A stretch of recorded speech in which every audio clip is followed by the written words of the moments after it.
नमस्कार, आप देख रहे हैं 4 PM न्यूज नेटवर्क और मैं हूं आपके साथ प्रगति ठाकुर। अवैध अप्रवासियों को वापस उनके देश भेजने के डोनाल्ड ट्रंप के आदेश के बाद अमेरिका से बड़ी संख्या में अवैध अप्रवासियों को निर्वासित किया जा रहा है। मीडिया रिपोर्ट्स के अनुसार अब अमेरिका ने अवैध रूप से रह रहे भारतीयों को भी निर्वासित करना शुरू कर दिया है। रिपोर्ट के अनुसार अवैध भारतीय प्रवासियों को लेकर अमेरिकी सेना का एक C-17 विमान भारत पहुंच चुका है।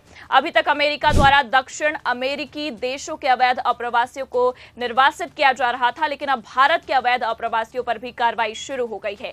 अमेरिका रक्षा विभाग पेंटागन ने कहा है कि अमेरिका के एल पासो, टेक्सास और सैन डिएगो, कैलिफोर्निया से 5,000 से ज्यादा अवैध अप्रवासियों को लेकर जल्द ही सेना के विमान उड़ान भरेंगे। राष्ट्रपति चुनाव जीतने के बाद ही डोनाल्ड ट्रंप ने अमेरिका से करीब 1 करोड़ से ज्यादा अवैध प्रवासियों को निर्वासित करने की बात कही थी। पिछले सप्ताह ही अमेरिका सेना ने लैटिन अमेरिकी देशों में अवैध अप्रवासियों को लेकर 6 उड़ानें भरी हैं। हालांकि कोलंबिया ने अमेरिका के विमानों को अपने देश में उतरने की इजाजत नहीं दी, लेकिन ट्रंप के सख्त रुख के बाद कोलंबिया ने अपने नागरिकों को लाने के लिए अपने ही विमान भेजे थे। मीडिया रिपोर्ट्स के अनुसार अमेरिका ने लगभग 18,000 भारतीय अप्रवासियों की पहचान की है जो अवैध रूप से अमेरिका में हैं। वहीं अमेरिका द्वारा अवैध अप्रवासी भारतीयों को निर्वासित किए जाने की रिपोर्ट के बीच भारत स्थित अमेरिकी दूतावास ने कहा है कि अमेरिका अवर्जन कानून को सख्ती से लागू कर रहा है। दूतावास के एक अधिकारी ने कहा कि मैं कोई विवरण साझा नहीं कर सकता, लेकिन मैं कह सकता हूं कि अमेरिका अपनी सीमा पर सख्ती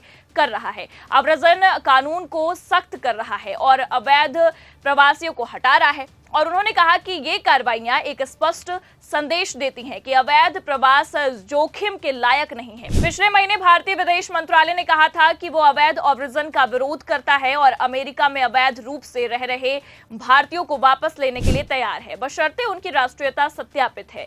ट्रंप अवैध अप्रवासियों पर शिकंजा कसने के लिए सेना का भरपूर इस्तेमाल कर रहे हैं और उन्होंने मैक्सिको सीमा पर सेना के जवानों की तैनाती की है। वहीं अवैध अप्रवासियों को रखने के लिए सैन्य ठिकानों का इस्तेमाल किया जा रहा है और सेना के विमानों से ही अवैध अप्रवासियों को निर्वासित किया जा रहा है। हालांकि दावा किया जा रहा है कि सेना के विमानों से अवैध अप्रवासियों को भेजने की लागत नागरिक विमानों की तुलना में बहुत ज्यादा है। ट्रंप ने अवैध अप्रवासियों को निकालने के साथ ही कनाडा, मैक्सिको और चीन पर टैरिफ भी लगा दिया है और यूरोप पर टैरिफ लगाने की धमकी दी है।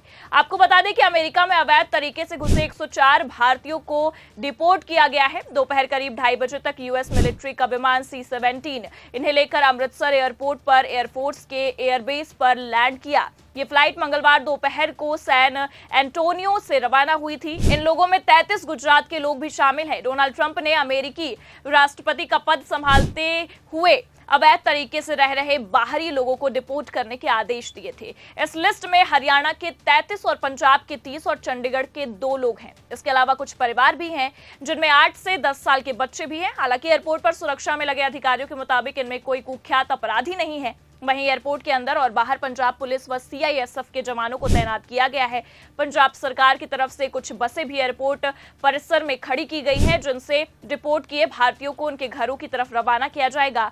सुरक्षा में लगे अधिकारियों के मुताबिक उचित दस्तावेज न होने से डिपोर्ट किए भारतीयों को इमिग्रेशन और कस्टम प्रक्रिया के बाद पंजाब पुलिस को सौंप दिया जाएगा। अमेरिका में अवैध रूप से रह रहे इन भारतीयों में गुजरात के 33 लोग शामिल हैं। इनमें सबसे अधिक मेहसाणा और गांधीनगर से 12 लोग, सूरत से 4, अहमदाबाद से 2 तथा खेड़ा, वडोदरा और पाटन से 1 लोग शामिल हैं। सभी अमृतसर से ट्रेन द्वारा अहमदाबाद पहुंचेंगे। फिलहाल के लिए इस खबर में इतना ही। ऐसी ही तमाम खबरों के लिए देखते रहिए 4 PM न्यूज नेटवर्क। नमस्कार।